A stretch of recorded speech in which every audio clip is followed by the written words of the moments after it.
কোনো শান্তি থাকে না, ওরা অশান্তিতে ভোগে। যতই কোরমা পোলাও খাক না কেন ওদের কাছে এগুলো ছাইয়ের মতো মনে হয়। ছাই, ওই যে খেরকুটা যে ছাই খেলে যেমন লাগে, যারা নামাজ পড়ে না ওরা খাওয়ায় স্বাদ পায় না। খাওয়ায় স্বাদ পাবে কিভাবে? কারণ রিজিকের মালিক কে? আল্লাহ তাআলা। যার হুকুম মানে না তার রিজিক খেয়ে কি কোনোদিন মজা পাওয়া যায়? কথা বলে। যারা নামাজ পড়ে না তাদের শরীরে শক্তি থাকে না। আপনি বলতে পারেন হুজুর কি কইছে, ওই বেনামাজির তো অনেক শক্তি। আল্লাহ তাআলা বলে না, ওই দুর্বল, ওই দুর্বল। আর যারা নামাজ পড়ে সব সময় তাদের দিলের ভিতরে শক্তি থাকে। কেমন শক্তি? যারা নামাজি তারা কোনো বিপদে পড়ে গেলে তারা কখনো ঘাবড়ায় না। যারা তাকওয়াবান তারা ঘাবড়ায় না। বিপদে পড়লেই বলে ইন্না লিল্লাহি ওয়া ইন্না ইলাইহি রাজিউন। দুনিয়ার আর কেউ না থাকুক, আমার রব অবশ্যই আমাকে সাহায্য করবে। ঠিক কি না? হাসবুনাল্লাহু ওয়া নি'মাল ওয়াকিল, নি'মাল মাওলা ওয়া নি'মান নাসির। যারা সালাত আদায় করে, যারা আল্লাহর হুকুম পালন করে, তারা আল্লাহর উপর তাওয়াক্কুল করে, আল্লাহর উপর ভরসা করে। আর যারা নামাজ পড়ে না ওদের উপরে বিপদ আপদ আসলে ওরা পেরেশান হয়ে যায়, হতাশ হয়ে যায়। আপনারা দেখেছেন এই পর্যন্ত অনেক মানুষ, অনেক যুবক, অনেক বৃদ্ধরা পর্যন্ত সুইসাইড করে নিজের জীবনটাকে শেষ করেছে, আত্মহত্যা করেছে। পিস্তল দিয়ে গুলি করে, গাছের সাথে গলায় ফাঁসি দিয়া আত্মহত্যা করে, গাড়ির নিচে পড়ে ছাদ থেকে লাফ দেয়, গাছ থেকে লাফ দেয়। কত মানুষ আজ পর্যন্ত আত্মহত্যা করে মরছে। কিন্তু আজ পর্যন্ত কত কলেজ, স্কুল, কলেজ, ইউনিভার্সিটির ছাত্ররা তারা নিজেরা আত্মহত্যা করে, সুইসাইড করে, বিষ পান করে তারা নিজেরা গাছের সাথে গলায় দড়ি দিয়ে মারা যায়। আজ পর্যন্ত শুনছেন কোন মসজিদের ইমাম, কোন মাদ্রাসার শিক্ষক, কোন হাফেজ, কোন আলেম আত্মহত্যা করেছে? শুনছেন? শুনেন? কেউ বলতে পারবে না। কত বৃদ্ধ বৃদ্ধ লোকরা আত্মহত্যা করে, সুইসাইড করে, পিস্তল দিয়ে নিজের শরীরে নিজে গুলি করে মারা যায়। কিন্তু কোন আলেম তো আত্মহত্যা করে না। কারণ কি? কারণ হলো যারা নামাজ পড়ে না, যারা আল্লাহকে ভয় করে না, যারা তাকওয়াবান না, পরহেজগার না, তাদের উপরে কোনো বিপদ আপদ আসলে তারা পেরেশান হয়ে যায়, তারা ভেঙে পড়ে, তারা মনে করে দুনিয়া সব শেষ। আর যারা মুমিন তারা ভেঙে পড়ে না, তারা হতাশ হয় না, তারা জানে এই দুনিয়ার পরে আসল দুনিয়া আছে। ঠিক কি না বলেন? সুতরাং এই দুনিয়াতে আমার তো আনন্দ করার জায়গা না। আসিবুল মুমিনি ওয়া জান্নাতুল কাফির। মুমিন কখনো এই দুনিয়াকে ভয় পায় না, হতাশ হয় না। মুমিন জানে এই দুনিয়াটা হলো মুমিনের জন্য একটা জেলখানা। মুমিনের জন্য কি? জেলখানা।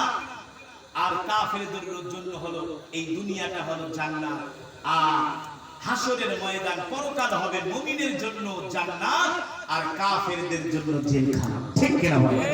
এই কারণে আল্লাহর বান্দারা মাহে রমজান চলে গেছে, মনে করেন না এক মাস ইবাদত করে আমরা একেবারে জান্নাত কামাই করে ফেলেছি। এটা ভুল, এটা ভুল। আপনি যে এক মাস রোজা রাখছেন, এই রোজার ভিতরে আপনার অনেক সমস্যা আছে। রোজা রেখে মিথ্যা কথা বলছে, ঠিক না? রোজা রেখে পাঁচ ওয়াক্ত নামাজও ঠিকমতো জামাতের সাথে পড়তে পারেন না। আপনার নামাজের ভিতরে সমস্যা, নামাজের দ্বারা দুনিয়ার সমস্ত চিন্তা ভাবনা মাথায় ভিতরে চলে আসছে। রোজা রেখাও আপনি রোজার হক আদায় করতে পারেন না। এই আমল দিয়ে আমরা জান্নাতে যেতে পারবো না যদি আল্লাহ তাআলা আমাদেরকে বিনা হিসাবে জান্নাত না দেন। ঠিক কি না বলেন? তাহলে আমরা পাঁচটা ওয়াক্ত নামাজ জামাতের সাথে আদায় করবো তো ইনশাআল্লাহ।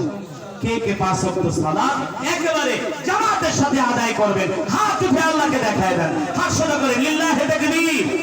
হাত সোজা করেন, মুমিনের মতো সোজা করেন, মুমিনের মনে মুমিনের মতো, মুনাফিকের মতো না, মুনাফিকের মতো না। হাত সোজা করেন, বলেন আল্লাহ। আরো জোরে বলেন আল্লাহ। আর ইমানে আওয়াজ দিয়ে বলেন আল্লাহ।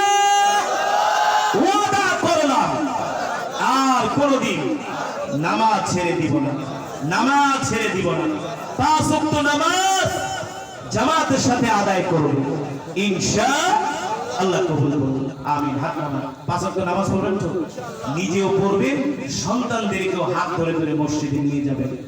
যেভাবে করে রমাদানুল মুবারকে কোরআনের তেলাওয়াত করেছেন, এখন ওইভাবে কোরআন পড়বেন, জিকির করবেন, সব সময় পকেটে একটা মেসওয়াক রাখবেন। আর আপনাদেরকে জান্নাতে যাওয়ার একটা সহজ পথ আপনাদেরকে আমি বলে দিব। বলবো? বলবো? জান্নাতে যাওয়ার সহজ পথ, একেবারে সহজ, এর চেয়ে আর সহজ হয় না।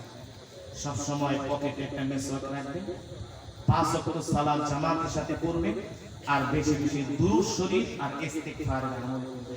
বেশি বেশি দুরূদ, হাঁটতে চলতে ফিরতে দুরূদ আর ইস্তিগফার।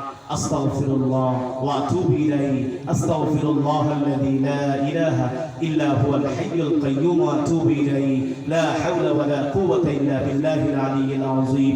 আল্লাহুম্মা সাল্লি আলা মুহাম্মদ ওয়া আলা আলি মুহাম্মদ কামা সাল্লাইতা আলা ইব্রাহিম ওয়া আলা আলি ইব্রাহিম ইন্নাকা হামিদুম মাজিদ। সাল্লাল্লাহু আলাইহি ওয়াসাল্লাম। জাযাল্লাহু আন্না মুহাম্মাদান মা হুয়া আহলু। আপনি যেই দুরূদ পারেন, সবচেয়ে ছোট দুরূদ হলো সাল্লাল্লাহু আলাইহি। বেশি বেশি দুরূদ আর ইস্তিগফারের আমল করবেন। তবে 5 ওয়াক্ত নামাজ পড়তে হবে। আবার নামাজ ছাইড়া দিয়ে না যে হুজুর তো আমাদেরকে জান্নাতে যাওয়ার পথ দেখাই দিয়ে গেছে, সারা দিন শুধু ইস্তিগফার আর দুরূদ শরীফ, নামাজের কোনো খবর নাই। এত সোজা না। আগে নামাজ, আগে কি? যে নামাজ পড়বে না সে মুসলমানই না। ওই যত বড় নিজেকে মুসলমান দাবি করুন, আল্লাহ রাসূল বলছেন সে মুসলমানের কাতারে তার নাম থাকবে না, যে নামাজ পড়বে না। এই কারণে রমাদানুল মুবারকে যেভাবে করে ফজরের নামাজে উপস্থিত হয়েছেন, বাকি 11 মাস ফজরের নামাজে উপস্থিত হবেন ইনশাআল্লাহ। এই দুনিয়া ঘুমের জায়গা নেই। 50, 60, 70 বছরের জীবন কি আর ঘুমাইবেন? ঘুমাবো যে জান্নাতে, ঠিক কিনা বলে? ঘুমাবো যে কবরে, যে কবরের ভিতরে জান্নাত থেকে জান্নাতের খুশবু ফেরান আসবে, জান্নাতের হাওয়া আসবে, আমরা ওই কবরে ঘুমাবো। দুনিয়াতে 60 বছর আর কি ঘুমাবেন? আর 5 ওয়াক্ত সালাত আদায় করলে আপনি ঘুমানোর সময়ও পাবেন না। বললাম তো, এক সালাতের পরে আরেক সালাত, 2-2.5 ঘন্টা 3 ঘন্টার গ্যাপ, কি আর ঘুমাবেন? এর ভিতরে বাজার, সংসার, খেত, খামার, কত কিছু। এই কারণে এই দুনিয়াতে আমরা কষ্ট করব, জান্নাতে যেয়ে ঘুমাবো। আর সেই জান্নাতে যে ঘুমাবেন এই কাঠের চেয়ারে না, কাঠের চেয়ারে না। যে জান্নাতে আপনি ঘুমাবেন সেই চেয়ার হবে, সেই খাট, সেই পালং হবে স্বর্ণের। সুবহানাল্লাহ। কিসের হবে? আমরা জান্নাতে স্বর্ণের চেয়ার, স্বর্ণের খাটে ঘুমাবো। জান্নাতে আমরা স্বর্ণের চেয়ারে বসবো। জান্নাতে আমরা স্বর্ণের পেয়ালায় খাবার খাবো। জান্নাতে যে আমরা স্বর্ণের চিরুনি দিয়ে চুল আঁচড়াবো। সুবহানাল্লাহ। এই দুনিয়া হলো একটা, আল্লাহ রাসূল বলছেন আল্লাহ তাআলার কাছে এই দুনিয়ার একটা ল্যাংড়া মাছের সমান দাম। এই দুনিয়া আল্লাহ তাআলার কাছে এত অপছন্দ, অথচ আমরা সেই দুনিয়ার জন্য পাগল, ঠিক কিনা বলেন? এই দুনিয়া পাওয়ার জন্য সকাল থেকে সন্ধ্যা পর্যন্ত খেতে কাম করি, দুপুরের ভাতটাও খাই না। সকাল 8টা বাজে খেতে আসে, একেবারে মাগরিবের আযান দেয়, তখন বাড়িতে যায়। নামাজ তো পড়েই না, দুপুরের খাওয়াটাও খায় না। কথা বল, শুধু দুনিয়া আর দুনিয়া, দুনিয়া আর দুনিয়া, দুনিয়া আর দুনিয়া। আল্লাহ রাসূল বলেন, উম্মত তুমি দুনিয়াকে লাথি মারো, দুনিয়া তোমার পায়ের নিচে চলে আসবে। কারণ দুনিয়ার মালিক তুমি না, দুনিয়ার মালিক হলেন কি? তুমি তোমার রবকে খুশি করো, তুমি তোমার রবকে রাজি করো, দেখবা দুনিয়া তোমার পায়ের নিচে চলে আসবে। আগে আমাদের রবকে খুশি করতে হবে, রবকে সন্তুষ্ট করতে হবে। আর রব কিভাবে সন্তুষ্ট হয়, রব কিভাবে খুশি হয়? 5 ওয়াক্ত সালাত জামাতের সাথে আদায় করলে রব খুশি হয়ে যায়, আসমানের মালিক খুশি হয়ে যায়, জমিনের মালিক খুশি হয়ে যায়, ঠিক কিনা বলেন? তাহলে আমরা 5 ওয়াক্ত সালাত পড়বো, সকাল সন্ধ্যা কোরআন পড়বো, আমাদের সন্তানদেরকে কোরআন শেখাবো, তাদেরকে হাত ধরে ধরে মসজিদে নিয়ে যাব। মা বোনদেরকে বলছি, মা বোনেরা আপনারা রমাদানুল মুবারকে যেভাবে করে রমাদানের রোজাগুলো পালন করেছেন, ঠিক এখনো পর্দা করে ঘর থেকে বের হবেন, 5 ওয়াক্ত সালাত জামাতের সাথে আদায় করবেন। আল্লাহ তাআলা আমাদের সকলকে তৌফিক দান করুন, বলি আমিন। আজকে যে মেহেদী ভাই এত সুন্দর মাহফিলের আয়োজন করেছে, আপনারা খুশি নাকি বেজার? জোরে বলি আলহামদুলিল্লাহ, আর ইমানি আওয়াজ দিয়ে বলি আলহামদুলিল্লাহ।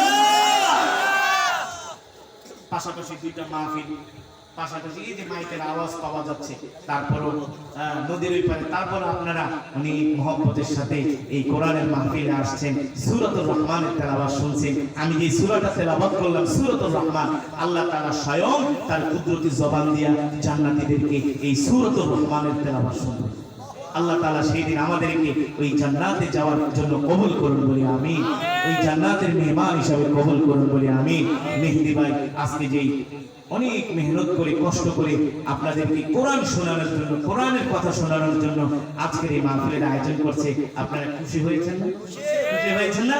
আল্লাহ তাআলা তার হায়াতের ভিতরে বরকত দান করুন, তার ব্যবসার ভিতরে বরকত দান করুন, তার সন্তানরা মাদ্রাসায় ভর্তি হয়েছে, আল্লাহ তাআলা তাকে হাফেজ আলেম হিসেবে কবুল করুন, বলি আমিন। এখন মেহেদী ভাই আপনাদের সামনে কিছু কথা বলবে। আমি 1 ঘন্টা, সোয়া 1 ঘন্টা বয়ান করি, অলরেডি 1.5 ঘন্টা হয়ে গেছে। আমি 1.5 ঘন্টার উপরে কোনো জায়গায় কথা বলি না, কারণ আমাকে তেলাওয়াতও করতে হয়, বয়ানও করতে হয়। আমার একটু কষ্ট বেশি, পরিশ্রম বেশি।